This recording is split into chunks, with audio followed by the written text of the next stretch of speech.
Ya, kasus penipuan dan penggelapan dana Koperasi Simpan Pinjam atau KSP Indosuria saat ini memang tengah hangat menjadi perbincangan publik. Selain membuat heboh karena menyebabkan kerugian pada lebih dari 23.000 nasabahnya yang mencapai 106 triliun rupiah, juga karena bos Indosuria, Henry Surya divonis bebas. Kasus KSP Indosuria ini merupakan kasus penipuan koperasi yang menimbulkan nilai kerugian terbesar di Indonesia. Tetapi KSP Indosuria bukanlah yang pertama dan satu-satunya yang melakukan aksi penipuan kepada anggota atau nasabahnya. Kita ulas selengkapnya dalam Dulu Penyelamat, kini kedok rampok uang rakyat. Kita lihat untuk slide yang pertama, di mana tujuan awalnya dari sebelumnya adalah koperasi ini kasus tipu-tipu berkedok koperasi. Kita bahas dulu terlebih dahulu sebetulnya apa itu koperasi beserta tujuannya. Nah, secara etimologis pemirsa, sebetulnya koperasi adalah artinya bekerja sama atau kerjasama. Dan menurut Undang-Undang Nomor 25 Tahun 1992, koperasi adalah badan usaha yang beranggotakan orang seorang atau badan hukum koperasi dengan melandaskan kegiatannya berdasarkan prinsip koperasi sekaligus sebagai gerakan ekonomi rakyat yang berdasar atas asas kekeluargaan. Bapak Koperasi Indonesia Muhammad Hatta juga menjelaskan bahwa koperasi adalah usaha bersama untuk memperbaiki nasib penghidupan ekonomi berdasarkan tolong-menolong. Jadi dapat ditarik kesimpulan sebetulnya bahwa kehadiran koperasi ini adalah usaha yang dijalankan bersama yang tujuannya adalah untuk memperbaiki ekonomi. Menarik ya, tapi ternyata bukan sekali koperasi dijadikan modus operandi oleh sebagian orang untuk menarik keuntungan. Dan berikut adalah sejumlah modus tipu-tipu koperasi yang pernah terjadi di Indonesia. Ya, kita lihat untuk yang pertama, kasus tipu-tipu koperasi di Indonesia. Tim riset CNBC Indonesia telah merangkum sejumlah kasus penipuan berkedok koperasi yang menimbulkan kerugian hingga triliunan rupiah. Yang pertama adalah Koperasi Langit Biru atau KLB. Kasus ini mencuat ke publik pada tahun 2012 silam. Ya, dan ini didalangi oleh Jaya Komara. Kita lihat di sebelah sini. Jaya Komara, pria ini sempat bekerja di perusahaan multilevel marketing atau MLM, di mana jenis usaha yang dijalankan oleh KLB adalah pendanaan usaha, pengelolaan daging, dan ini hasil peternakan lewat 62 supplier daging atau bekerja sama dengan 62 supplier daging. Melalui modus ini, Komara berhasil menghimpun dana sebesar 6 triliun rupiah. Komara berhasil mengumpulkan 125.000 investor sejak tahun 2005 dengan modus yang ditawarkan adalah menyediakan 2 paket investasi. Yaitu untuk investasi yang pertama ini adalah modal kecil yang nilainya hanya sebesar Rp385.000 saja. Dan yang kedua adalah investasi besar yang senilai 9,2 juta rupiah. Kasus modus koperasi yang kedua ini adalah kita lihat Koperasi Cipaganti, di mana koperasi ini didirikan pada tahun 2002 silam lalu. Bermula dari perusahaan rental kendaraan yang membuka kerjasama ke beberapa pihak lewat skema titip kendaraan. Namun seiring berjalannya waktu, Cipaganti mengubah pola kemitraan itu dalam bentuk uang dengan returns 1,5% per bulannya. Jadi yang tadinya hanya titip kendaraan sekarang menjadi uang begitu ya.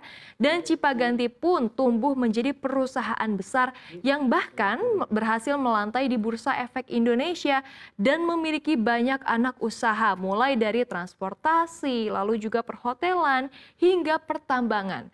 Dan sejak tahun 2008, koperasi ini giat mengumpulkan modal dari mitranya yang bertujuan untuk diputarkan kembali lewat usaha SPBU, transportasi, dan juga alat berat. Hingga pada tahun 2014, ini mereka berhasil menghimpun dana sebesar 3,2 triliun rupiah. Namun kesuksesan ini ternyata tak berlangsung lama.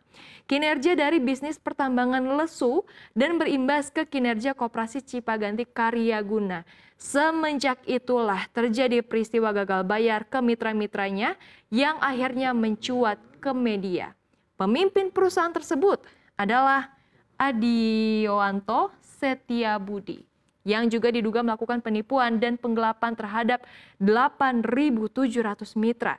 Peristiwa yang ketiga kita lihat. Untuk yang ketiga ini adalah Koperasi Pandawa, di mana Dumeri atau Salman Nurmantio adalah sosok di balik kasus Koperasi Pandawa. Melalui tawaran investasi yang sangat menggiurkan ini, Salman mampu meraup uang mencapai 3,3 triliun rupiah. Dumeri bahkan menjanjikan keuntungan di atas 10%. Nih ya, return 10% per bulan ke nasabahnya, dan setiap nasabah juga memiliki level keanggotaan. Misalnya, saat sudah menjadi leader, maka returns yang didapat bisa mencapai 20% dari modal. Nah, ini kan cukup besar ya kalau dibandingkan dengan bank-bank lain begitu. Namun ternyata perputaran uang pun macet. Dumeri dilaporkan ke polisi pada tahun 2017 dan dinyatakan bersalah karena melakukan kejahatan perbankan. Pengadilan Negeri Depok telah menjatuhkan hukuman 15 tahun penjara ke Dumeri, dan Pandawa Group resmi dipelitkan oleh Pengadilan Niaga Jakarta Pusat. Dan yang keempat, pemirsa, ini adalah yang saat ini tengah hangat diperbincangkan oleh publik, yaitu Koperasi Indosuria. Kasus ini disebut sebagai kasus penipuan terbesar di Indonesia lantaran penggelapan dananya mencapai 106 triliun rupiah. Koperasi ini menawarkan produk simpanan dengan iming-iming bunga 9 hingga 12% per tahun, yang mana jauh lebih tinggi dibandingkan dengan deposito bank umum. Dan fakta menarik lainnya dari kasus ini adalah ternyata korban penipuan ini berstatus nasabah dan bukan anggota koperasi. Maka dari itu mereka pun tidak membayar simpanan wajib dan pokok ke koperasi. Akibatnya ketika gagal bayar terjadi, status korban pun jadi membingungkan begitu ya. Nah, kalau kita runut dari awal sampai akhir sebetulnya seperti apa sih ceritanya kalau untuk Indosuria sendiri? Kalau Indosuria ini mulai mencuat ke publik sejak tahun 2020, tepatnya pada bulan Februari. Ini Henry Surya mulai dilaporkan ke Bareskrim Polri atas laporan nasabah, di mana pada bulan Februari itu nasabah tidak dapat mencairkan uangnya yang berada di deposito. Dan kenapa nasabah bisa tahu? Itu setelah nasabah dikirimkan surat dari manajemen Indosuria. Kemudian di Maret 2020, nasabah dikatakan melalui pemberitahuan via WhatsApp ini diberitahukan bahwa sudah bisa tarik tabungan nih, tapi dimaksimalkan batas pengembaliannya yakni hanya 1 juta per orang saja.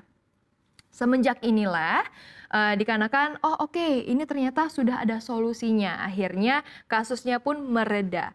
Namun kembali mencuat lagi di tahun 2021 karena adanya gagal bayar. Yakni bahkan DPR RI ini sampai memanggil Kementerian Koperasi terkait, dan dari situlah terungkap bahwa KSP Indosuria gagal bayar atau proses PKPU seperti yang tadi di awal sudah dijelaskan.